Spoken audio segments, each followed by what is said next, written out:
Hello everyone and welcome to my channel. Today we are going to be painting up a KillaBoss with a Stab Grot. Now, it's overall a very simple, straightforward model. For assembly, I made sure to clip a lot of the little pegs and stuff in it because if it's too full it's a little hard to put together, so I shortened them down a little bit. And apart from that, assembly was pretty straightforward and simple. However, there were still some cracks, in prominent places on his right shoulder.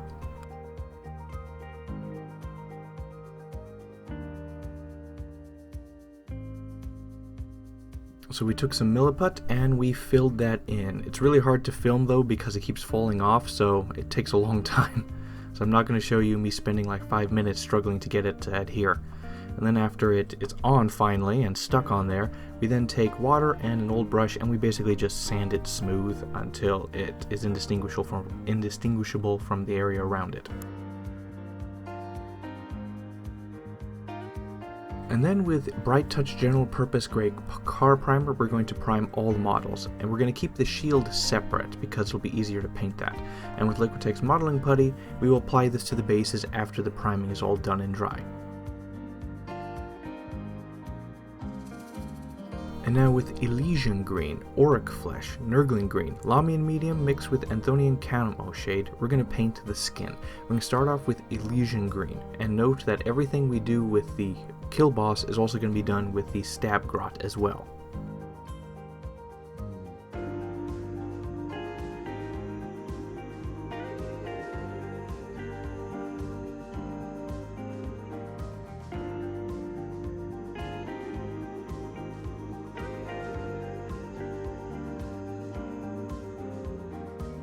We will then take Anthonian Camo shade mixed 1:1 with Lamian Medium and apply it all over the green of the models.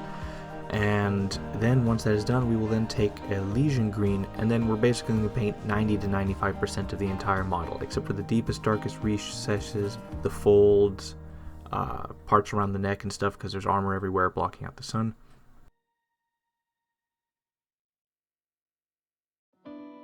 And then with Auric Flesh, we're going to probably paint 75 to 85% of the entire model. That's green.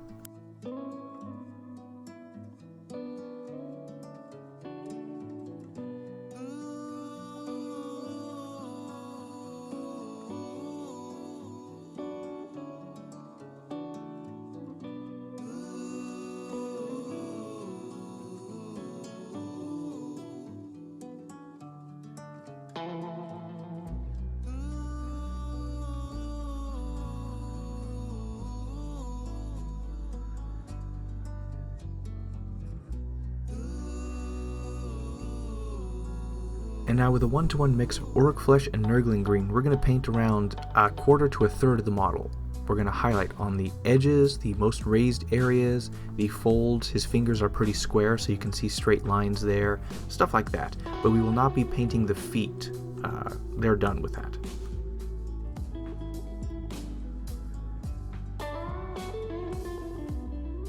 And then with pure Nurgling Green, we're basically going to apply small little dots here and there for points of light at its most raised, most prominent areas.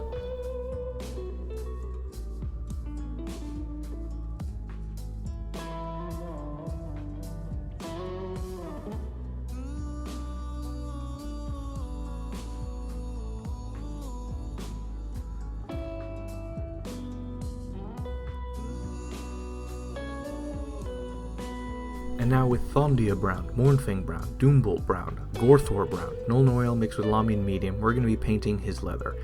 We're going to start off with Thondia Brown, and we're going to apply this on patches of random leather, as well as the ropes that are on him, as well as the grot.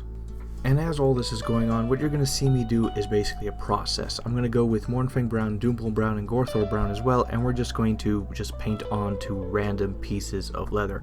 I don't want two pieces of leather to be touching that have the same color, ideally, so you kind of want to pre-plan this out a bit.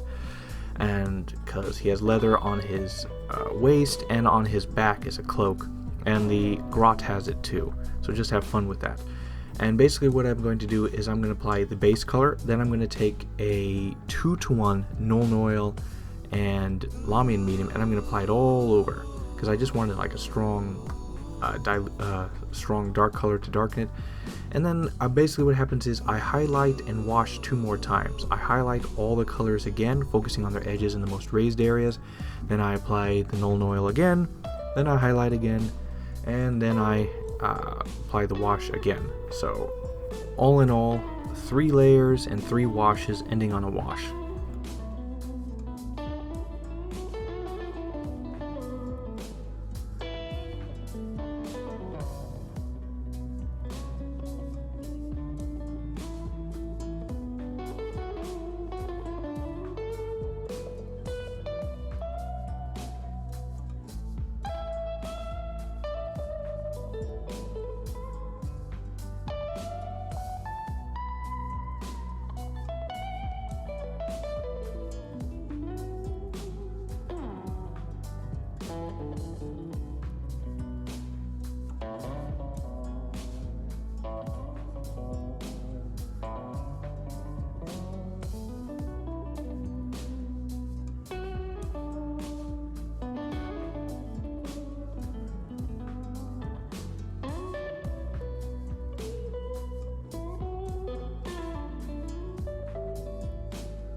Alright, with Steel Legion Drab, Eshin Grey, and Dawnstone, we're going to take care of the fibers. With Steel Legion Drab, we're going to highlight the most raised areas of the ropes that are on him, and don't forget that his shield and the shield on the grot are full of these ropes. That's how they grip onto it. For some reason, their handles are made of ropes tied to the inside of their shield, so make sure you've gotten that and darkened it as well with the Thondia Brown.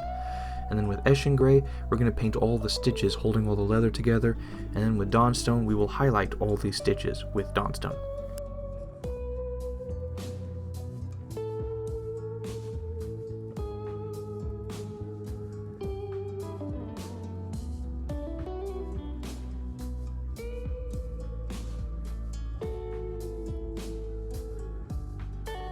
And now with Corn Red, Mephiston Red, Wazdaka Red, which I don't use, and Evil Sun Scarlet, I paint all these tassels that are hidden around. They're on every shield, and they're on each character. The Grot doesn't have it on his character, but he has it on his shield. What we're going to do is start with the base layer of Corn Red. And then we're going to highlight every single individual strand with Mephiston Red. That's relatively easy. And then with Evil Sun Scarlet, we're going to apply it to a thin layer on the ends of the tassels and the knots of the tassels.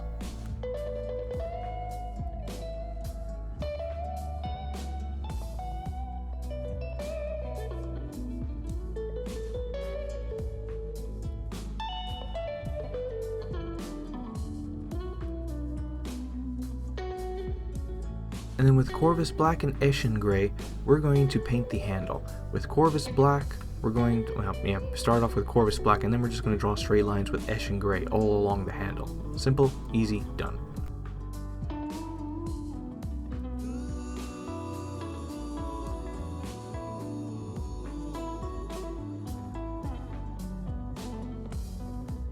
Now with Steel Legion Drab, Skeleton Horde Contrast, and Lamian Medium, we're going to paint the dirt and this little bag the guy's holding. With Steel Legion Drab, we're going to paint both. And then with Skeleton Horde Contrast mixed 1-to-1 with Lamian Medium, we're going to apply this to the little bag that he's holding. And that's it. Simple, easy, done.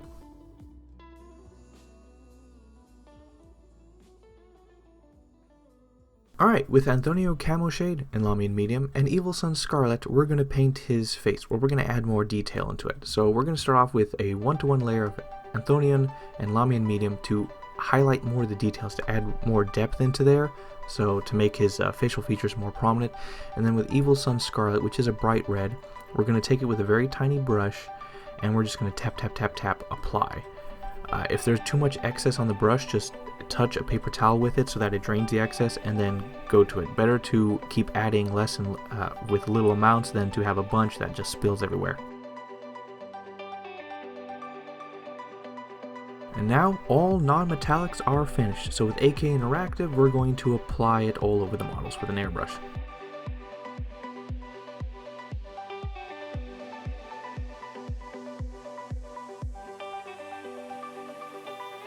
Alright, we're trying something. With Rune Fang Steel from the Air line, and with Gryph-hound Orange, Lamian Medium, and Glazing Medium, we're going to try to make this wash again.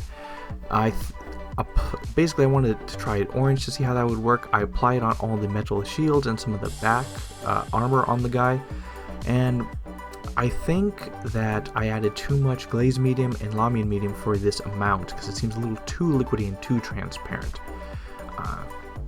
That's what it looks like to me.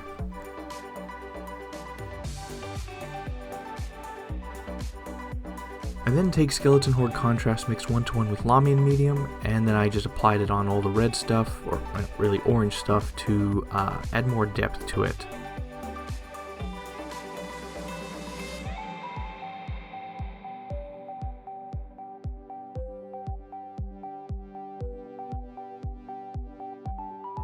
Now I tried the metallic mix again, except instead of Gryph-hound Orange, I take Black Templar Contrast, because when you dilute this enough, it's actually blue. And so I apply this on all the regular metal, and it flows well, it highlights and recesses in like one pass. But once again, too much Lamian, too much Glazing Medium. I think I just have to mix more of the paint stuff so that the mix of Lamian and Glaze Medium will be right. But I need a proper blue, so I just knew that Black Templar was blue when you dilute it enough, so.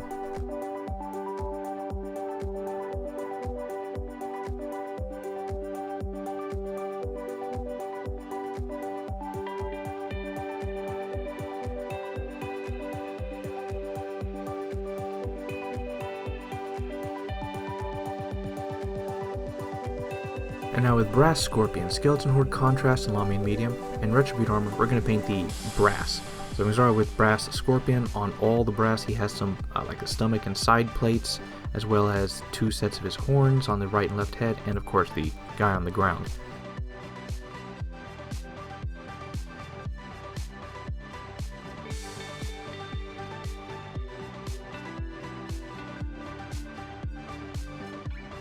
And with Skeleton Horde Contrast mixed 1-to-1 with Lamian Medium, we're going to apply this on all the metal, or the brass.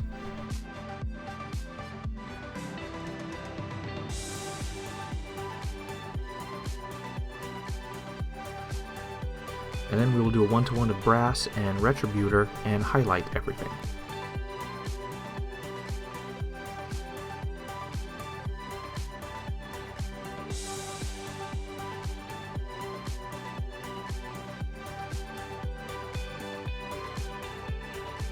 And then we will take pure Retributor and just apply it on the very tips of the horns on top. It makes them look kind of golden. So, I don't know, maybe he just like stole it and dipped his horns in gold.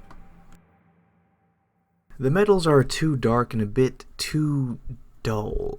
Just not as shiny. There's nothing really shiny about him, so I take Iron Hand Steel, and with layers I apply it to all the bolts and nuts that are attached to several of his armor plates, so edging on his blade and stuff. And then with dry brushing I apply it to his armor plates to bring up the brightness.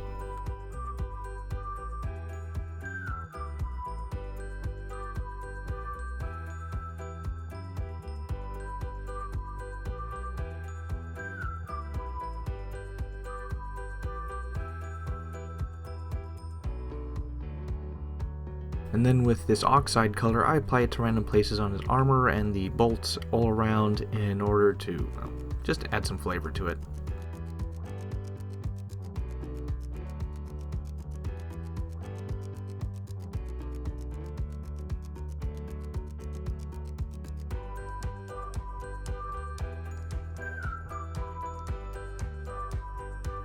And then with Blood for the Blood God, I apply globs of it along the edge of his blade, and then I make streaks of it going into, because he clearly has a kill, so it's not like he's going to have a clean axe.